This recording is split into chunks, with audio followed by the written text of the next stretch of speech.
les cartouches toujours dans ce sens-là. C'est plus simple, vous mettez en place, vous enlevez l'anse. Yeah.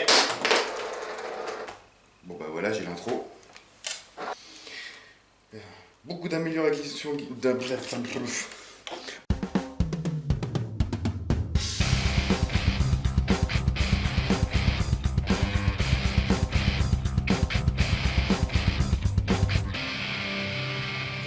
Bienvenue aujourd'hui dans cette nouvelle vidéo. Aujourd'hui, petite vidéo, on va reparler un petit peu, ça faisait longtemps, fusil à pompe, et plus particulièrement du modèle que vous savez que j'utilise depuis longtemps et que j'apprécie parmi tant d'autres, je crois donc c'est M56, une des variantes M56 double eagle. Donc là, c'est version canon court et cross.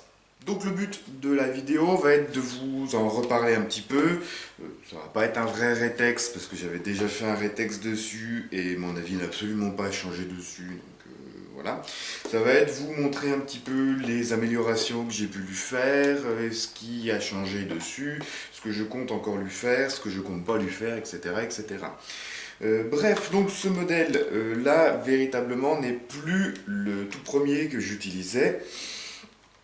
C'en est un neuf, quasiment neuf que j'avais racheté de case, qui était vraiment pas très loin d'être neuf. Et le tout premier étant un petit peu fatigué, c'est celui que j'avais recyclé pour faire le master key. Donc il fonctionne toujours, mais il est là en master key.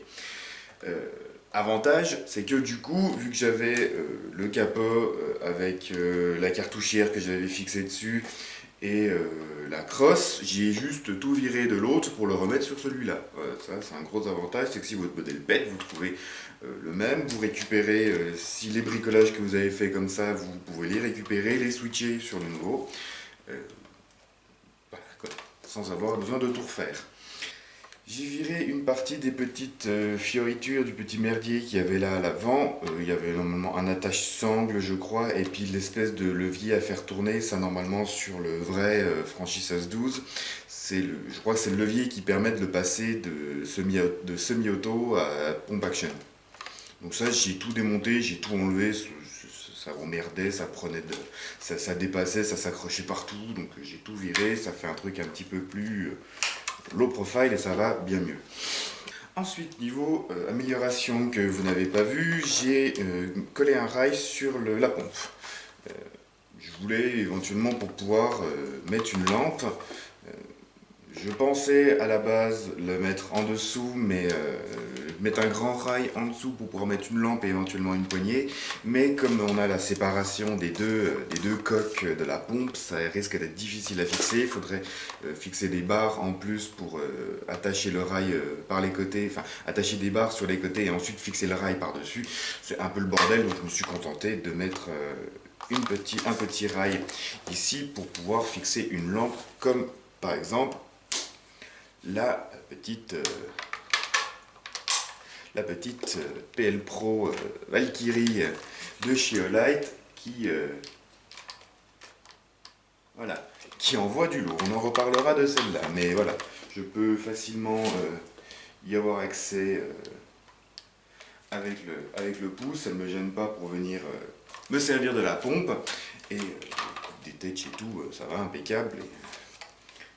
Peut servir dans des situations obscures. C'est un rail que j'avais récupéré, je crois que c'était le rail qui était sous le well, le MB03, le snipe. Donc j'ai démonté la pompe, je crois que j'ai dû limer un peu la partie là parce que sinon les vis venaient, l'écrou venait taper contre, donc ça a été un petit peu le bordel. Je pense qu'en fait j'aurais dû mettre des vis plus petites avec des têtes triangulaires que j'aurais fraisé un peu le plastique histoire que ça dépasse quasiment rien et puis mettre les écrous de l'autre côté. Au final ça passe, oui, j'ai juste dû couper et limer un peu ici pour que ça vienne pas cogner contre. Mais du coup là c'est bon, ça tient impeccable. Et la pompe n'a pas forcément besoin de poignée parce que son revêtement est toujours là et fait toujours très bien son boulot. Ensuite, petite amélioration que j'ai fait récemment, ça m'avait pris 3 minutes pour y faire, et là du coup j'ai fait ce que j'aurais dû faire pour le rail.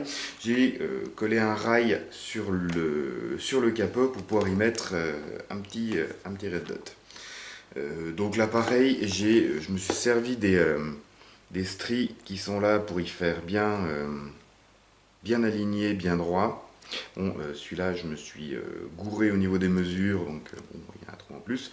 Et j'ai pris des petites vis de 3 mm, avec justement une tête triangulaire qui rentre, une tête conique qui rentre bien dans le plastique. J'ai fraisé un petit chouïa à la Dremel, histoire vraiment que ça dépasse le moins possible à l'intérieur.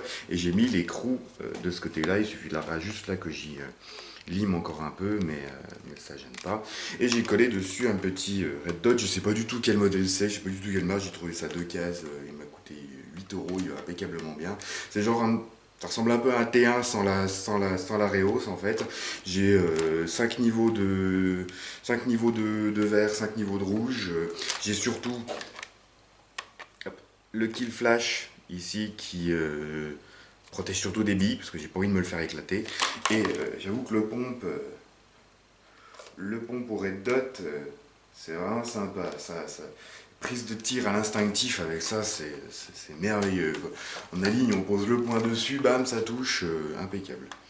J'ai toujours la cartouchière en PVC, pâte colle époxy que j'avais faite. Elle tient toujours, elle est toujours là. Elle a pris des meules dessus assez violentes, mais elle est toujours là. Euh, Bouge pas. Ce qui permet d'avoir une cartouche dans le pompe, 5 dessus en général pour une petite partie, c'est bien suffisant. Euh, les cartouches toujours dans ce sens-là, tout simplement parce que vous allez enlever celle qui est vide, la larguer dans la dump pouch, prendre la suivante et directement, tac, insérer, elle est directement dans le bon sens. Hop, voilà. Et en général, pour pas me gourer, l'ancienne, celle qui est vide, soit je la mets dans la dump pouch, soit je la remets dedans, mais à l'envers, dans l'autre sens, pour signifier qu'elle est vide. J'ai pas mis de sangle. Déjà parce que j'ai viré l'attache sangle à l'avant. Et je mets pas de sangle parce qu'en fait, attacher une sangle ici ou ici et mettre soit une 2 points avec l'autre bout ici ou même une 1 point, en fait, ça va toujours, surtout une 2 points, en fait, vous allez avoir 2 points de pression ici et vous allez le péter en deux ici. C'est plutôt fragile, ici c'est leur fragilité, c'est là. Et que ce soit n'importe quoi, si vous le baladez en le tenant comme ça contre vous, il va balader affreux. Avec une 2 points pareil, ça va tirer des deux côtés. Vous allez le péter ici. Tous ceux que j'ai vus qui ont cassé, ils ont pété en plein milieu à la jonction entre le corps et la crosse. Donc pour le moment, je ne mets pas de sangle. Je réfléchirai un jour à, je sais pas, peut-être un système pour faire passer un bout de sangle par le pontet ici, je sais pas, ou vraiment renforcer tout l'ensemble là pour mettre quelque chose, mais pour le moment, j'ai pas d'idée, je sais pas comment y faire, je n'en fais pas, et si j'ai vraiment besoin de mon PA, je vais garder le pompe contre moi à la main et sortir le PA, ou je vais en général le poser.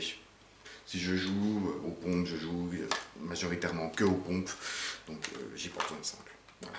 Beaucoup d'améliorations ont été faites. Là, j'ai vraiment un truc qui est hyper agréable à utiliser, qui est toujours aussi léger, qui tire toujours aussi bien, le machin. Ils sont increvables. La prochaine amélioration que je vais lui faire, par contre, j'ai plus de grippe sur la poignée. Vous voyez ? La poignée, elle est complètement lisse. À force, mes gants ont usé le grip de la poignée. Et c'est vrai qu'avec mes vieux 5.11, c'est un peu glissant. Donc je verrai pour remettre quelque chose, soit du caoutchouc style des bandes de chambre à air ou des trucs comme ça qui iront très bien, ou du grip pour les raquettes de tennis, un truc du genre pour vraiment remettre un petit peu de grip, parce que là c'est vrai que le plastique comme ça, bien lisse, il est un peu glissant. Voilà, ce sera la prochaine amélioration à lui faire. Voilà, j'en ai terminé avec cette petite mise à jour sur mon moins 56 double eagle. J'espère que cette petite vidéo vous en plaira. Si vous possédez vous-même un modèle comme cela, n'hésitez pas à me parler des améliorations que vous comptez lui faire, que vous lui avez faites, les problèmes que vous avez eu avec, ce que vous aimez sur ce pont, parce que j'adore, c'est qu'il vaut 3 fois rien et pas grand chose, ça casse, on jette, on en rachète un, et voilà. N'hésitez pas vraiment à m'en parler si vous en possédez un, et ça fera une petite section commentaires assez sympa. Sur ce, je vous dis comme toujours merci d'avoir regardé. N'hésitez pas à liker la vidéo, à partager, à vous abonner à ma chaîne si ce n'est pas déjà fait. Sur ce, merci d'avoir regardé encore une fois. Salut, salut, RCT bien et à la prochaine.